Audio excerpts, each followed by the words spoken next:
All right. Good morning. Good morning. Hello, and welcome to the Coach's Corner brought to you by the Endurance Lab, where you can join the coaches live and unscripted as we recap the week and answer your questions from the forum. My name's Jason Flores, one of your Endurance Lab coaches, and I'm joined by Taya Friedstead. Look, I got the point right. Ian Murray and Mitch Dangerman down below me. We're missing Andrea today. We wish her well, and we will see her next week. Good morning, coaches. Hey, Good good morning. morning. We've had a lively conversation before. Should have hit record 5 minutes before this, but you know what? We're just going to jump straight into the fire, and we're going to throw it at us. So we've got a lot of hot topics here in the lab. We've had a really crazy week. If you missed last week's kind of endurance weekend, it was an awesome weekend, and I'm just going to throw it off to Ian to start it off and give us a little bit of Kona recap. Real brief, we've got a couple things that we're going to lay out over the next week or two. We've got a couple surprises for you listeners out there if everything works out. But let's just get a little bit of recap because I know everyone's still buzzing off of last week's Kona Ironman race.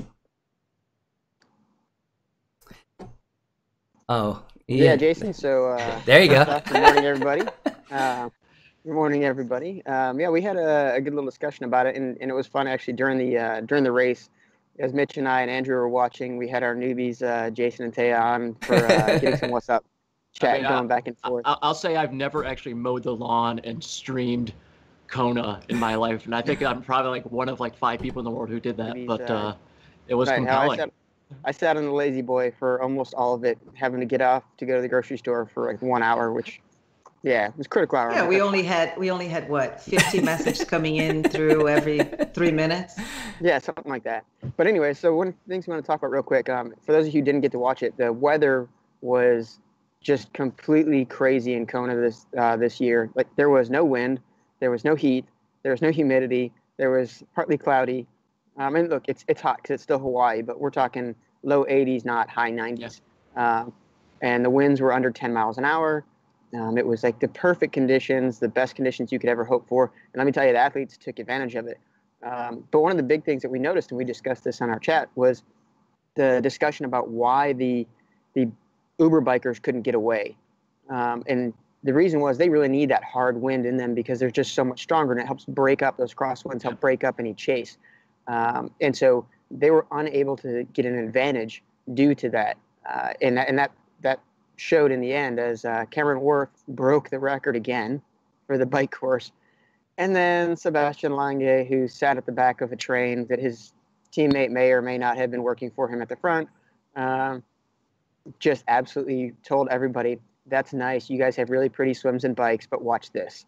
Yeah. And crushed the marathon. I mean, he looked before mile 5, he looked kind of rough, but after about mile 5, it was just like he was out for a Sunday jog. I expected to see his maybe pushing a stroller or a dog with him or something, because he was just cruising at 5:57. 5:57. But yeah, absolutely destroyed everybody. And he ran away. And not only did he set the course record again, he went under 8 hours and did it in 7:52 and change. And that was with he probably could have gone about 45 seconds faster had he not taken time to celebrate and finish or shoot. Yeah. So, I mean, he just absolutely destroyed everybody. And then second and third place also broke the course record. Yeah. Second place also broke 8 hours. Third place was just under 8:01. I mean, how bad do you have to feel? You broke the course record, you went under 8 hours, and you didn't win. Yeah. And overall, it was just a pretty fantastic day on the men's side. And the women, Lucy Charles. The women's was even more impressive. Yeah. Oh, yeah. Yeah. Well, so it was actually the best part of the men's race was the fight for fourth place, third, fourth, fifth, with Tim O'Donnell, McNamee, and Braden Curry. And if you didn't get to see it, Tim O'Donnell came across the finish line and collapsed pretty much. He had to be carted off to the medical tent as he was cramping up. But so the women's race, then Lucy Charles shot off the front with the intent of bringing someone with her, and she just swam away. Yeah. And I mean, it literally swam away. I mean, there was like nobody anywhere near her. Yeah, and she was absolutely destroying it. Stayed away until about a mile 105 on the bike when Daniela Reef just was on her motor, who, by the way, got stung by jellyfish right before the race, and did the race with jellyfish stings, and came back on the bike after kind of catching back up, motored through everybody, and just said, "Yep." It's amazing. And she's, of course, very, very experienced, right? And this is her 4th win in a row. But the fact that she made a decision right there and then that she was going to do it. Yeah. She got stung, her arms went numb, and she's like, you know what, but I'm going to do it. And that's the decision she made. And she just, you never know. And it's not over until it's over. And that was amazing performance. Yeah, I think she was nine and change down when she came out of the water. And I think at one point in the bike, she was over 10 minutes down. She started the bike a little slow, and I think she had whether you're religious or not, I think like a come to Jesus moment somewhere in there. But I think her last 70 kilometers, I think I posted that up the other day. I mean, she was like the 4th or 5th fastest last 70 kilometers on the bike out of like men and women. Like that, yeah. I mean, it was just insane, and she passed Lucy and just kept going. And I mean, and then there was no doubt. I mean, Lucy like hung for like about 2 minutes on the run, and then the gap just started opening and it just kept going. Yeah, and she just looked great the whole day and ran away with it. But what was great was, again, the battles for first and second, that was done early, but the battles for third, fourth, fifth was pretty impressive. And Miranda Carper came out of the swim pretty far back, came up to the bike at 14th, and then ran her way up to 5th place with a pretty good. And she's just a year off from having a kid, so that's pretty impressive. It's crazy how I guess how stratified, or how you can come out, mid-pack, not I want to say mid-pack, but like 15th, 20th, whatever, and find riders just make their way towards the front of it, towards the run. Like, it's like it has to be totally calculated, right? Oh, yeah. Yeah, Rennie did a 58-minute swim, so she's not a great swimmer. Caught up on the bike. She's been working on her bike quite a bit. But then everybody knows she's such a strong runner that it has to be demoralizing, because you just hear that gap getting smaller and smaller. Right. She just runs you down. But Sarah True, the American, who held on for 4th place, did a really good job too. I think she passed out at the finish line too. Yeah, she was in third. Wasn't she in 3rd place for a while? Yeah, and then she was just dying. Annie Haug came up, and I forgot she was going to be racing. She's another strong runner. But they worked their way through the field too. And she looks like she was suffering through that last. I think it was one of the rest stops, or the where they take hydration, the stations, and she looked pretty beat up there. Yeah, no, she did. She was hurting a little bit. She had to walk in the last aid stations, but she did a good job. And once she realized Rennie was closing on her too, though, she picked it back up. Yeah. Do they put gaps out like the way they do for like road races and things like that? So when there's a chase, is there a motor saying like, hey, the gap's 5 minutes or whatever it may be? They do for the leader and for second place. Gotcha. They tell them there's a moto with a board on it. But the other big one we talked about last week was Lionel Sanders, and we've talked about him a number of times. He blew up. He finished 24th, I believe, or 28th. Had a rough day, and he just put out on YouTube last night his takeaways from the race. And one of the interesting things with Lionel is he doesn't have a coach. He's one of the few pros without a coach. And he's worked with one swim coach before who was kind of his triathlon advisor, but he cut ties with him after about 6 months and after making huge strides in the swim. But if you watch Lionel's YouTube channel this year, he's been all about change. But he even admitted on his latest post that his change hasn't been data-driven. It's been gut-driven.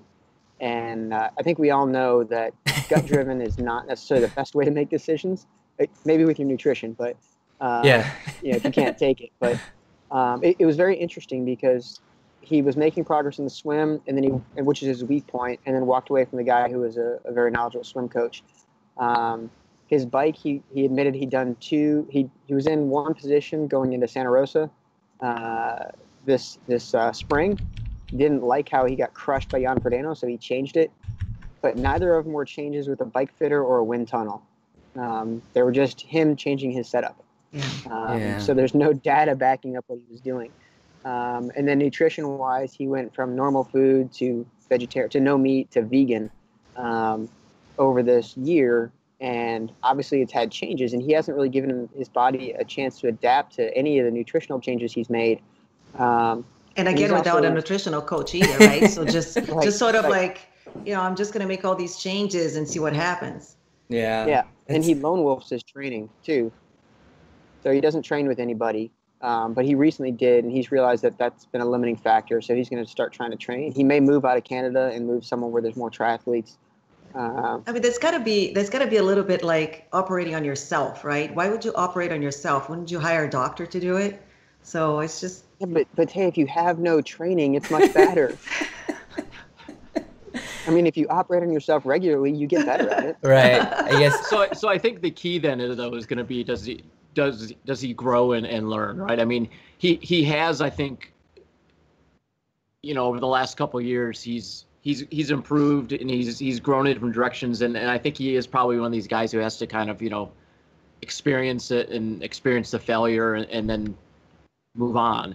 And so I mean, it'd be interesting to see what next season holds for him. Yeah. Yeah, and the reason I really wanted to bring him in is, we have a lot of people out there who either they don't use a coach or they don't have any coaching background, and they tend to make decisions that aren't based on data or fact. They tend to think that they just know better because it's themselves. And I will tell you, you tend to overestimate yourself significantly when you're making these plans, or you'll oftentimes misread what your body is telling you because there's actually going to be some scientific data that says, hey, this is not good for your body, whether it's your training or your nutrition, or you're missing something. Yeah. But you may attribute the fatigue to your training, and it's really a vitamin deficiency or a nutritional deficiency. Exactly. Or you're cramping, you maybe attribute to your nutrition, and it's really because you're an idiot and you're running in a sauna for 3 hours a day. So this is one of the reasons why even if you don't have a coach, but having someone, brain check what you're doing. And we do this all the time in our chats. Hey, this is what I'm thinking. What do you guys think? Or, hey, I got my CTL up to 115. Awesome. And then I get the barrage of, wow, you're stupid. Yeah. Type comments. But no, but you have to do that. And the difference is, and Lionel admitted he hasn't listened well when he's been coached, and he admits he needs to change that. So we'll see what happens with him, but I just take that in. People need to learn from him, and he's going to document the whole next year too and how he tries to change. So he's going to be transparent with it. I just encourage people to just kind of take a look at what they're doing and say, hey, am I going Lionel or am I going Frodo? I like it. I like it. It is something that, with this race and as the years gone on, and seeing some of the media for it, it's changed from a very quiet, kind of secluded thing where you go and you take your journey, and really it's just stories and maybe some media that comes out, months later. But now it's, it's live stream on Facebook. It's, Instagram posts constantly from the athletes. It's media, it's tweets, it's all kinds of stuff where it's now being so much more publicized than it was even just a couple years back, So it's just changing the game for these athletes because they're no longer just trying to, swim, bike, run and, eat and recover. They've got to make sure they manage, their 140 characters at a time, what they're putting out there, It's nuts. Yeah, it sounds like Jason's excited about this and wants to get into it. Yeah. Oh no, Jason, don't leave me alone in the cycling world. Yeah, I heard. So the last thing I want to talk about Kona is we have a preview. Yeah. This is a next week we're going to have a special guest on for a brief period of time. And Andrea knows this guy a little bit. A little bit. bit. Garen. Yeah. He happened to go top 10 in his age group in Kona and had a great day. But he's got some unique takes on it. And look, I'll tell you, anyone who goes top 10 in their age group in Kona, that's a great day. Yeah. Because I would tell you top 10, he wasn't far off from top 5. And it just boils down to a couple things that could have changed how he did it. And he's going to have an interesting take about drafting and about how people enhance their training possibly. Yeah. Or enhance their race day outcome, we'll call it. Yeah. So it'll be a good discussion. I look forward to talking to Garen and sharing his experience a little bit. Absolutely. So listeners, that's right. Don't forget to tune in. So we've talked a lot about the pro race. We're going to have one of our the top age groupers from Kona here with us to talk to us about kind of what's happening kind of in that. From what I understand, there was a lot of finger throwing in the draft and in the swim. So we'll have to hear stories, and we've got lots of bike. Yeah, and the bike, man, I can't imagine. But yeah, I can't wait to hear those stories. So great recap there from Kona. So lots of great information there. We're going to swift gears a little bit. We want to chat a little bit about workouts and when do you work out and kind of the advantages to one or the other. So I'm just going to jump around. I'll start with Taya over here over my shoulder. Ask her when she works out and kind of why, and we'll kind of make our way around the circle here. So I work out early morning, typically 5:30, 6 a.m. my time. It's my guarantee. It's for two reasons. One, I like working out in the morning more than I do in the evening. And two, it's a guarantee that I will get the work done, because if I let the day go, chances are at the end of the day, with all of my commitments and family craziness, I won't be able to get to my workout. So early morning, I love to do it when everybody's asleep and the world is still kind of, yeah, nothing's happening out there. Yeah. Yeah. And so Ian, what's your jam? Well, it depends. Normally, I'm I'm early morning workout guy. Work schedule right now kind of makes it a little bit more conducive to afternoon workouts, which I don't really like as well. But I also say that it's getting cold here, so I will not be running in the morning. It is not getting cold there. Come on. It was 56 this morning. Oh, that's That's warm. like perfect. I won't be using arm warmers for that. That's Yeah, I had my jacket on this morning, knee warmers, full finger gloves. Sounds like California. But no, it is. I won't be running in the morning much longer. Some of it's due to the dark, but some of it's just because I prefer to be comfortable. But I usually get in the morning. It's a chore because I got to get everything ready, because when my schedule's so tight in the morning, I got to work out and get going. I have no room for error.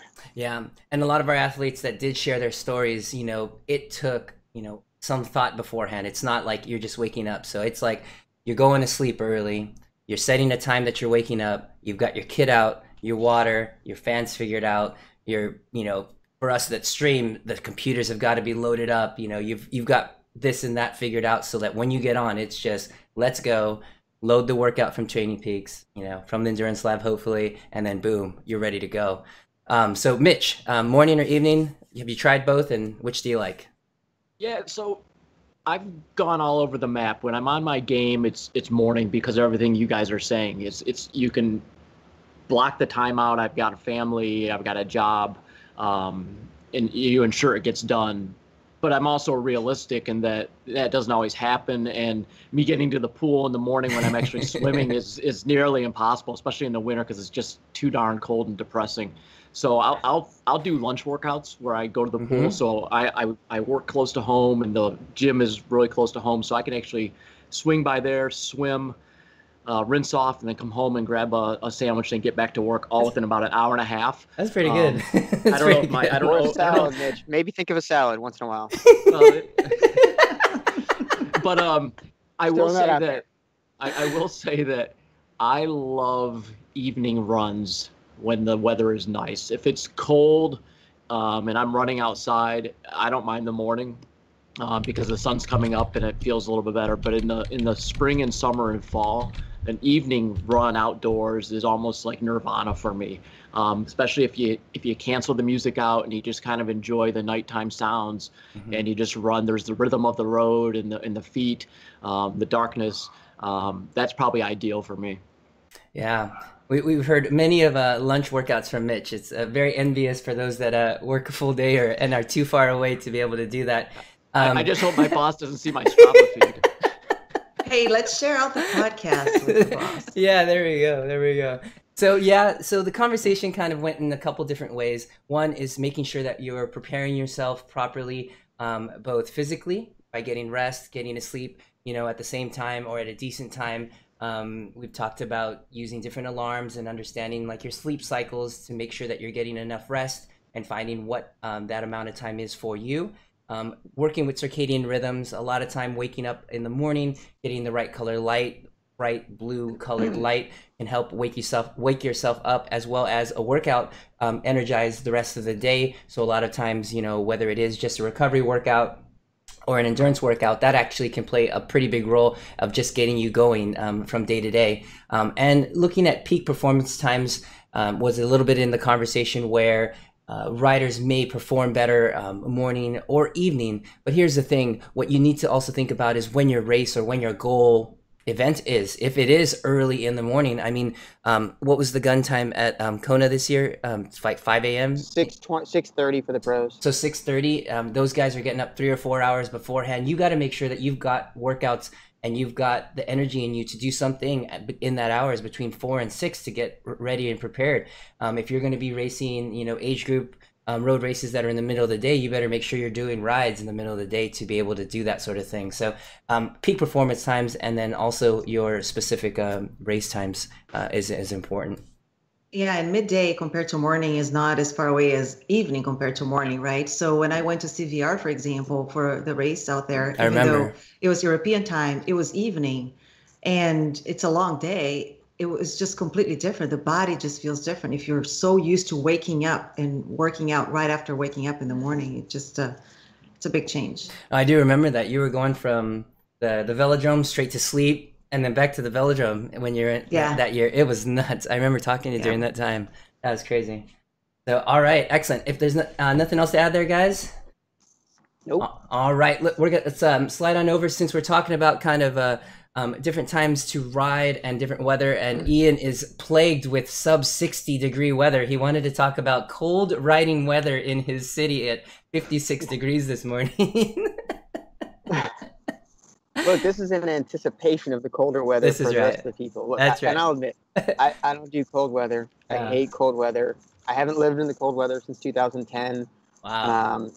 I won't be living in the cold weather again for a while after this. So, but it's I will tell you that there's a distinct difference when you're riding or even running in cold weather than when you're doing it in the heat. One of the things to consider is is how your body's going to react. So there's a difference of how you're going to take energy in, and Teo was talking about that on the forum a little bit. Was you're going to probably burn more energy, so you need to consume a little bit more and drink more because your sweat rate is not going to be as perceivable in the cold weather. But more importantly, I think one of the things people often forget about is the gear that you need for cold weather riding. A couple of different things, and one people often forget about is their knees. Most people don't have a lot of fat on their knees. So therefore, there's not a lot of heat retention in the knees naturally. So you do need to keep them warm. So even if you're pedaling and you feel like you're pushing, your knees and the ligaments can actually have some trouble with the cold weather, even if you're working. So the general rule of thumb for, I think, Italians is 65. Yeah. Degrees cover your knees. I think people up in Chicago, it's 55. To cover your knees? No. That's more like 45, 50. Yeah. Wow. Okay. I'm going to tell you this: if it's 55 or below, you should cover your knees. Just even if it's just at the start to help get them warmed up and get going. But I would say also, if there's a wind chill factor, you have to take that into account. Yeah. Secondly, full fingered gloves. Full fingered gloves are important as the temperatures drop, especially if you're going to be riding harder or there are high winds. Because I can tell you, I did a race in Texas one time. It was 38 degrees and raining, and 30 miles into it, I could no longer reach for bottles, and I could no longer grab my gels, and I could barely brake and shift. So it's pretty awesome. But the rain makes it worse too. It's right. One thing to have that temperature and it's dry versus raining. Raining just makes it all colder, I think, because you're just wet and you're got the wind on you. It's just hard. Well, the other part too, I'll tell you, is from my experience in the Army, is that your fingertips right here, especially if you're not using your hands a lot, if you're just sitting on the hoods, they're going to go numb and you won't even feel the fingertips. So you're more likely to have some kind of cold weather damage to your fingertips for riding, even if it's 45, 50 degrees out, due to that relative temperature or the wind going over them. So if it's getting below 50 degrees, get some full fingered gloves. Your fingertips will thank you for that later. And when you go back inside and all of a sudden your fingertips start numbing and it hurts really, really bad when you put your hands underwater, you'll do that once. Thirdly, your ears. Your ears here don't do well in the cold either. And you're thinking, oh, well, I have a helmet on. Well, unless you're riding in a downhill or motorcycle helmet, it's not covering your ears. I've heard that before. I'm like, you're an idiot. Your helmet comes to here. But anyway, you're going to want to put some kind of hat. And if you have a very ventilated helmet, I actually recommend wearing a beanie that covers your ears. If you have a very closed helmet, you can just get the ear warmers that I like to run in. And that's going to help significantly because, again, your ears are like your fingertips. You won't feel them go numb until they're thawing out, or someone comes up and flicks you in the ear because they see bright red ears.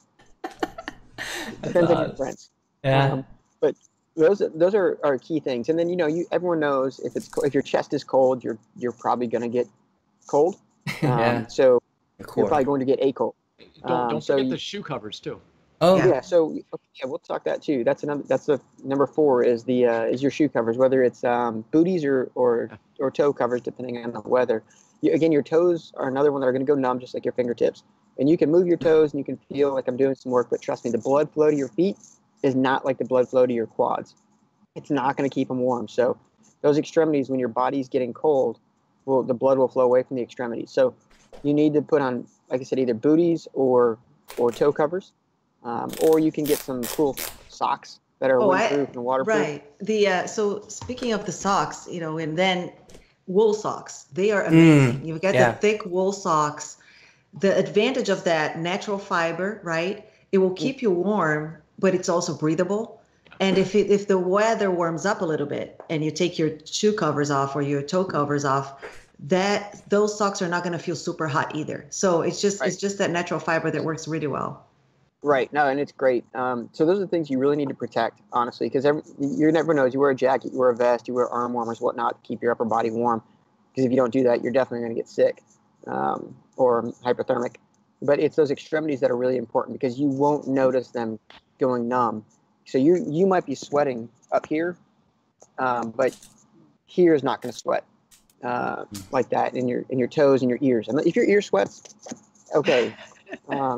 That's not, then it's probably fine, but it is important. And the other thing I'll say is dressing in layers and dressing in wicking material at the base is really important because if you're wearing some kind of wind-breaking vest or jacket, that's going to retain some heat, and you want that sweat that you are going to form away from your skin to the outer layers of your clothing to either evaporate or at least not cause extra cooling or fast cooling for you once you stop. So those are the key things for riding in the cold, as well as probably afterwards have some coffee or hot chocolate, maybe with a little Bailey's in it or something like that. A nice warm stout, there you go. Things like that after your ride. A hot Danish. Those are all important. But look. He meant a pastry, by the way. Yeah, whatever. I've had the good fortune of not having to deal with this garbage of cold weather for a while. Yeah. So I'm going to have to relearn it, but it's something as we move forward into through October into the horrible months of November, December, January, February, March that you got to consider. Yeah, fueling definitely is a key through here. We touched on it at the beginning there, making sure you're getting the right amount of fuel. You can't. It's less lenient, I guess. You can easily make mistakes, I guess is a good way to put it, and not getting enough fuel in. Because you won't feel thirsty, you won't feel like you want to put hydration, but again, making that plan, making sure you're getting the hydration you needed, because you are sweating in this what we call like this micro environment that you have under your your windproof vest, for example. You need to get that sweat moved, and it will come out, but you need to make sure that you're replacing it. But yeah. There was a comment here about cold weather racing and running and differences between the two. Coaches, you guys are finding different for those that do run? I'm not a big fan of riding in cold weather. It's just the wind chill. It just gets too darn cold. I've done mountain biking in the middle of winter through snow, and that's not too much of an issue because I think the speeds are just that much less, right? I mean, you get little bursts of speed, but you get a lot of, more docile pace, I guess. But running, I've done running all the way down into single digits and below, multiple layers of tights and jackets and gloves and hats. And it's I mean, when the snot's freezing in your nose and you're... Oh, he's like carrying double his body weight. Just it is, and your hydration is frozen. I mean, but I mean, it's still okay. I mean, as long as the roads are clear and the sidewalks are clear, it's better than being indoors on a treadmill. That's interesting. But some of the same things are true, though. Again, if it's under 55 degrees, put on some nice little fleece gloves. Yeah. Or your little ear beanie things. But I mean, those are the important things to remember. But like the Detroit Marathon is this weekend, and I think the high is going to be at best 50 on Saturday, and I don't know what it is on Sunday. So at race time, it's going to be like probably 35 degrees, I bet. Wow. And so, typically when I've done that race, and it's a race and it's running, shorts, short sleeve shirt or sleeveless shirt with a long sleeve throwaway. So just a cotton shirt that you're going to wear for about 5 miles, and then you're going to pitch it to the side. and or arm warmers and a pair of gloves that you're going to take off because your hands are going to get too sweaty and you're going to shove them in your back pocket. And I mean, you're fine once you get 5-6 miles into the race. You're more than warm, and you got to warm up quickly when you're done, right? You get the solar blanket and you try to warm up, but it's like 40 to 50 degrees is actually ideal running weather to me. That's interesting. Yeah, the big thing though is that having the ear protection in your fingers protected. And other than that, for the most part, I'll do the same thing as Mitch. I'll run colder races with either really light arm warmers on, but I have this technique that I use. I use this very, very expensive pre-race jacket. Garbage. It's you guys may have heard of it. Yeah, the brand is called Hefty. Hefty. And oh my God. I punch a hole for the head and I just put it over the top. Garbage bag. And I wear that because it does trap in the heat, and you run around a little bit in it, and it kind of creates its own microclimate in there, like Jason said. And at the beginning of the race, you just ditch it. There you go. And then you learn over time how, if you run hot, let's say for races and things like that. Cyclocross is a perfect example too. It's short. There's not a lot of wind. And typically you're shivering at the beginning, super cold, but then once you get going, it gets hot pretty quickly. Mm-hmm. Yeah. Yeah. So Pete Donahue from the live stream here says he likes to use thermal bibs indoors in the winter. I don't know if he's working out with the doors. Maybe he's in the shed. I don't know. But we do have one of our riders, Andy Jenner. It gets pretty cold in his little shed that he works out in, so it can get pretty cold. So some things to think about. I guess that is a whole nother thing. I don't think people keep their pain caves hopefully below 60 degrees. But I guess that can happen. That'd be pretty scary. So, all right. So remember, protect those ears, protect those fingers, and protect those toes. All right, everybody. A couple tips there for cold riding weather. We're going to shift gears today to talking about how to get through tough races, rides, and workouts. We have always run into those type of workouts and kind of mentally, physically, kind of what we need to break down. Taya's got a couple tips here, and we're going to chat of what we can do to get through some of those workouts. Thanks, Jason. And before I even do that, I want to say one more thing about the cold weather that I forgot to say. Sure. There is a rule of thumb that a lot of people follow and find useful, which is ride outside if the temperature is your age in degrees Fahrenheit. So that's typically the temperature. If you think about it, if you laugh, Jason, if you think about it, that is typically the temperature that you feel comfortable at. Some people are hardcore. Some people some people are 60 years old and they will ride in 40-degree weather. Yeah. But if you're 45, maybe 45 is your limit, and how low you're willing to go, or 50 degrees, or whatever your age is. So anyway, moving on. I like that. That's a horrible piece of advice. It's not advice. I'm just saying that's a rule of thumb that some people use. Yeah. So, okay. Of course, obviously, I am comfortable then at 25 degrees. Obviously. Sorry, I just spit all over my screen. Moving on. Tips to get through your tough rides, workouts, and races. So a couple of things to keep in mind. And before we even, where we're going with this, right? We're going into more of the mental skills side here. But before we even get there, if you're not well fueled before a very hard workout or a high intensity workout or a long ride, whatever it is, then there's no mental game that will help you. You really need to get the basics. So you'll make sure that you are well fueled. You're going to need carbohydrates for the very high intensity workouts, those VO2 workouts. And even if it's a short one, even if the workout says 55 minutes, like we had one this week, and people are pretty quickly to acknowledge, yes, it was short, but boy, I was completely wiped out afterwards. So those require fueling. But let's break it into 3 parts here: the before, during, and after the workout, hard workout, or race.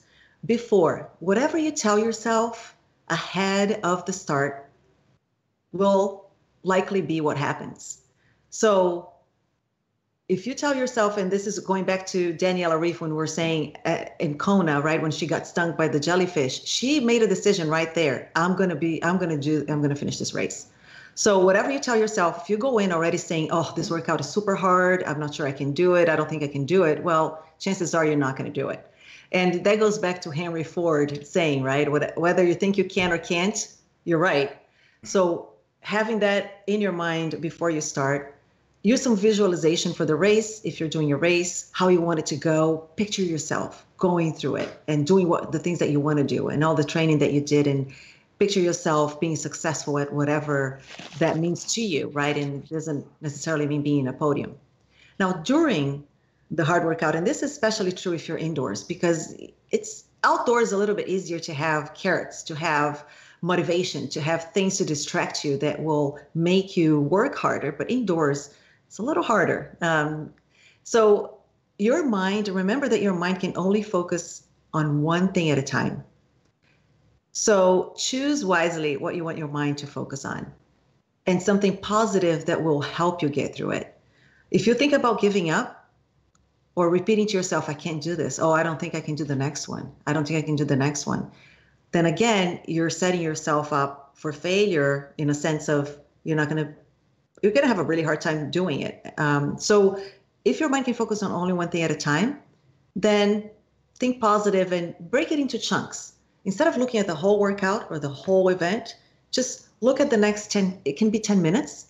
It can be the next 10 seconds if it's a hard VO2 interval.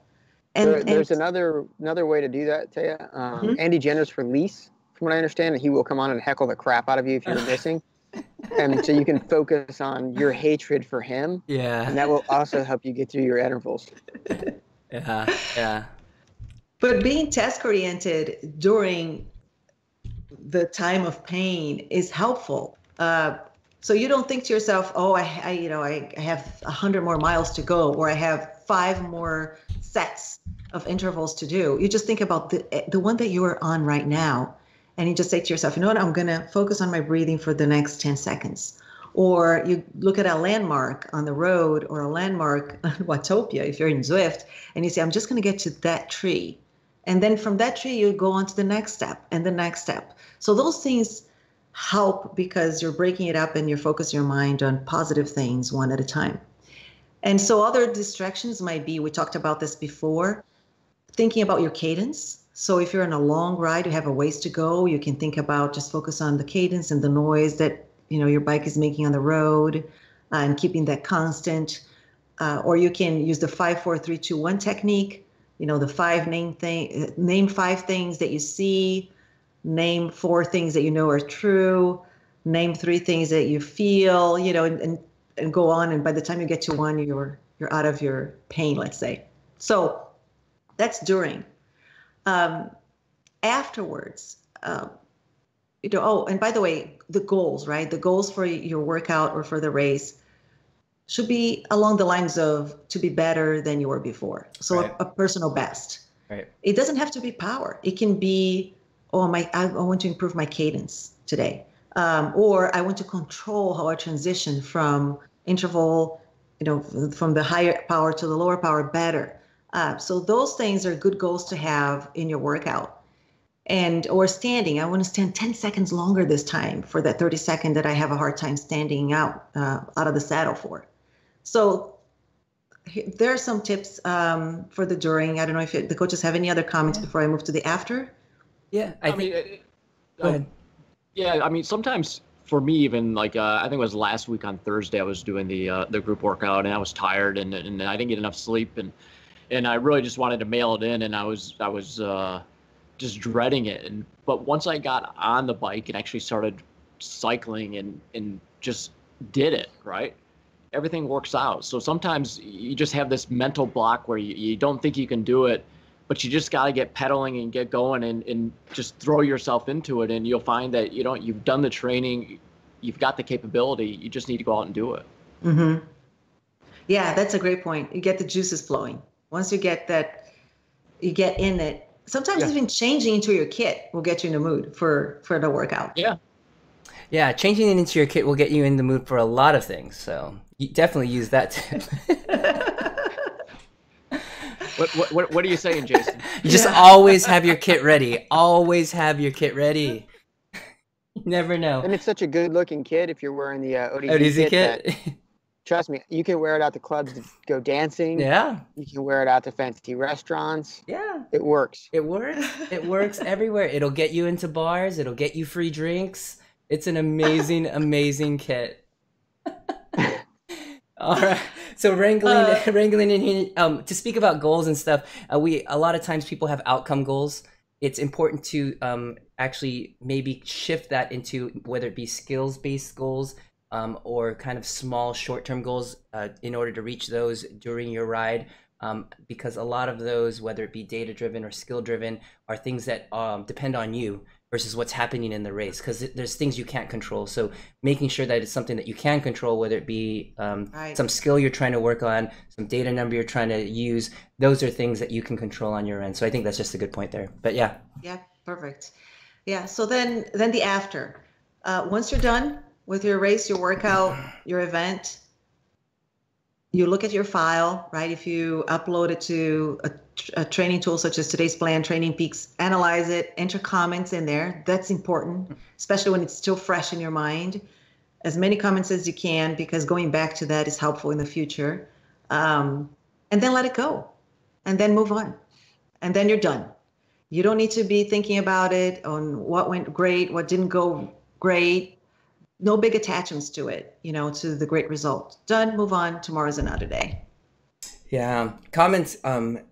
I feel our athletes using comments, whether it be to go somewhere to be able to chat and put comments down, I think are very, very useful to debrief for us as coaches to understand how they felt like the couple minutes after. And you're right, to look there and to analyze, that's something that we do for them, or having someone there to look at it afterwards. But the riders that I see like at the coffee shop that are like breaking down numbers and like they'll read off like, oh, at this hill, I'm like, so what does that mean to you? Like I'll literally like honestly ask them, so what does that mean that you put this number at that place? And they're like, I don't know, I just like to look at numbers. So Jason, you don't remember the hour-long discussion on the kitchen table at camp last year on CTL and TSS and NP and no, I believe that's when I took off. And I was in the kitchen making rice cakes for the next day. I was like, this is it. I just need to make food for tomorrow. I can't. It was nuts. It would go straight into the middle of the night. And we're talking about what TSS we got. Like, it was so crazy. It's funny, though. The comments are great. So I use them with my athletes that I coach. And I'll get the comments of, we're 2.5 weeks through a 3-week build. And like, oh, this workout was horrible. My legs are dead. And I'm like, yeah, I kind of expected that. You're most of the way through your build. So I have a couple athletes that their first week after recovery week is garbage. Yeah. Usually, it just takes them a while to get into it. And I had one recently, and she's like, hey, I feel like crap and blah, blah, blah. I was like, hey, we've gone through this a couple times, and finally I was like, hey, I don't know if you look back at your comments, but every time you finish up a recovery week, we pretty much have this about every 5 or 6 weeks, this happens. So it's completely normal. Don't worry. You're going to get through it. And sure enough, 2 days later, boom, awesome workout. Yeah. So it is one of those things. You just got to fire and forget. Yeah. And the higher your build, the more you're going to feel that when you come off. So like, if you're building from, kind of your regular level and you're, let's say 10 points, 15 points above your CTL, and you're trying to recover from that and come back, it is tough. And it's a mental struggle. You may come off a hard weekend of 3 to 5 hours and you're trying to get back on for a recovery ride Monday or Tuesday and you're like, no, I can't do it. But really just putting your mind to and putting a plan for it, I think it can make it happen for our riders. So it's a good thing. Yeah, and that's why discipline on your workouts is very key. Mm-hmm. And I've had some people where I try to explain to them, look, I understand you can go harder. I just don't want you to. Yeah. Whether it's a recovery ride that I want you to, and look, I'm bad about that. I try to do my commute rides mostly as recovery rides. They're either VO2 or recovery. And the commutes, you mean? My commute rides are either VO2 or recovery. It's 40 minutes of either just full and gas. It's not his decision. It's his clock's decision. How late he is. And the cars, I'd imagine. No. So mostly I'm actually riding on a bike path. Oh, okay. The Mount Vernon Trail here. Okay. And so yes, that does happen sometimes. It's the clock's decision, but more often than not, it's is there meat on the road, on the path? Is there prey? So sometimes I just can't help myself, or I just can't let a guy who's sitting on my wheel either sit there or pass me, because I look at him and go, no, it's not going to happen today. Sorry, brother. And And so I'll just start drilling it. Or, I've actually done some where I just decide, okay, I'm going to domestique for this guy. And I go to the front and I just start hammering it and tell him, hey, man, stick with me. And I tow him for, 4 or 5 miles and listen to him, breathe and wheeze and hurt like just suffer like a dog. But it helps me just pace myself on there. Or I may just want to punish somebody. So it just depends on how I feel that day. Like today, I was good. I did a nice, easy recovery ride in. That's because I really didn't see anybody on the trail. That's really interesting. I can't imagine, oh, Ian, you're I was gonna say you're fully clothed on your way to work, but like, are you kitted up? Like when you ride, what are you just kind of in like dress wear? No, I usually wear? have a kit. I usually have a I have a kit. I usually have a Oh, kit on with my backpack and a chain. okay, interesting. My chain's around my waist, and yeah, it's because it's 15K to Okay. work, so just for the sweat purposes Yeah, and makes chafing sense. purposes, the kit's nicer. Yeah, absolutely. When it gets a little bit longer on that end. So great. All right. Was there anything else today that we want to bring as far as tips for your tough rides, races, and workouts? No, I think we covered That everything. was really good. I think it was a good way to bring things together. So if you have any extra tips, definitely drop them into the forum. You'll be able to find all of the things and the topics that we talked about in the podcast today in the forum. So head to discuss.endurancelab.fit. All right, we're going to slide on over to This Week in the Lab. We'll stay with Taya here. She's going to drop down our skills that we worked on for those riders that are riding the Ability Lab with us. And for those who haven't heard what our workouts are about, 3 of the workouts, what we worked on this week. And okay, so we started with Mix It Up, which, as the name suggests, we mixed up threshold, VO2, and some tempo work. Yeah. And there was an unexpected VO2 set in the middle of that workout that people found pretty hard to do, but that was by design. It came in 30 minutes into the workout. Yeah. So your legs had done some work already. And so by the time you hit those VO2 intervals, you were not exactly fresh like you would for a normal VO2 only workout. And then we worked on Stomp on This, which was a great workout with a lot of surging and holding a gap and changes in pace, which a lot of our riders really enjoyed. And then we closed the week with Power 60. 60 I don't think you use the same definition for enjoy it as most people. I think you use my definition. Yeah, so in Power 60 is one of the workouts that I streamed this week. And as you notice, as we describe these workouts, they're very, very skills based. And you'll hear this over and over again with the Endurance Lab workouts, where we're not just meeting wattage powers, we're not just reaching, working at threshold. We're trying to gain these skills both indoors, or if you're doing them outdoors, to be able to recover, to be able to do the things that you need to do at races in order to succeed. So this is that next level, essentially. And that's what this last workout in Power 60 did. It's essentially recovering at a level where you're trying to recover at a tempo effort, and be able to repeat a high level effort again. And one of the things during our streams that that I talk about, especially, and I'm sure Ian has covered it in skills and drills, is sometimes when we create intervals or we do workouts, there's a very hard effort and there's a full recovery. But there's other workouts where there's a full effort and a recovery that may be at tempo, and you're trying to train yourself, and you need to respect those two. And when it's time to rest, you need to make sure you get down and rest and not try to reach this, 55, 60%, or whatever that number is because it's a number that we had to put in there, but you get the rest that you need to be able to perform that high level interval. But if in fact it's something that you're trying to recover at, then you need to make sure that you respect that and you're following that and using that. So. Yeah, and we covered that pretty well in the videos explaining each of the workouts. So, and those videos are 2-3 minutes long that we post to the forum. Yeah. So if you don't have the habit of listening to those are helpful in terms of really telling you how much you should recover in between, etc. Yeah. So over and over, understanding what the goals of the workout and what you're trying to get out of. Don't just blindly go in and load whatever's on the menu of whatever, hodgepodge mixed up workout is and just hit the numbers. That's, step one. A lot of you riders, you're way past that. So at this point, understanding and gaining those skills, that's what we want to, put towards you. And that's help with that mental focus that we're talking about ahead of time, earlier in the podcast here. by doing that, you're already focusing yourself and setting yourself up mentally for that workout. Absolutely. All right, so those were our skills for this week. So we're gonna go ahead and slide on over to On the Horizon. For those in the Ability Lab, looks like this week we've got a pretty heavy week, and we've got a recovery week since we are doing 2 weeks on, 1 week recovery. We've got a recovery week coming off, but for those that ride the Endurance Lab, you know that means skills and neuromuscular training goes up. Intensity may come down a little bit, so definitely look forward to that next week. For the coaches, we'll do a quick round. Was there anything we wanted to add for this coming week coming up on the horizon?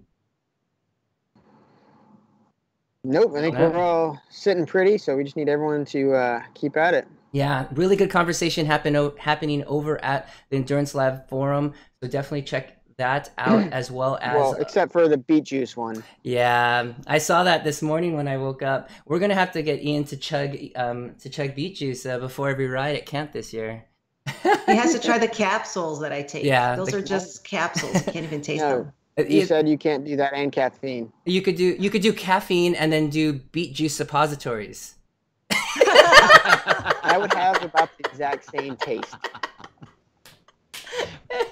There you go. And with that, I want to thank everybody for joining us today in the Coach's Corner. But if it's your first time listening and would like to hear more content from the Endurance Lab, head over to your favorite podcast app and search the Endurance Lab, or head over to YouTube and search the same. Don't forget, as my 5-year-old, click subscribe.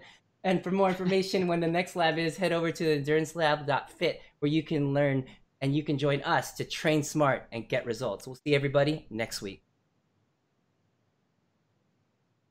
We are out.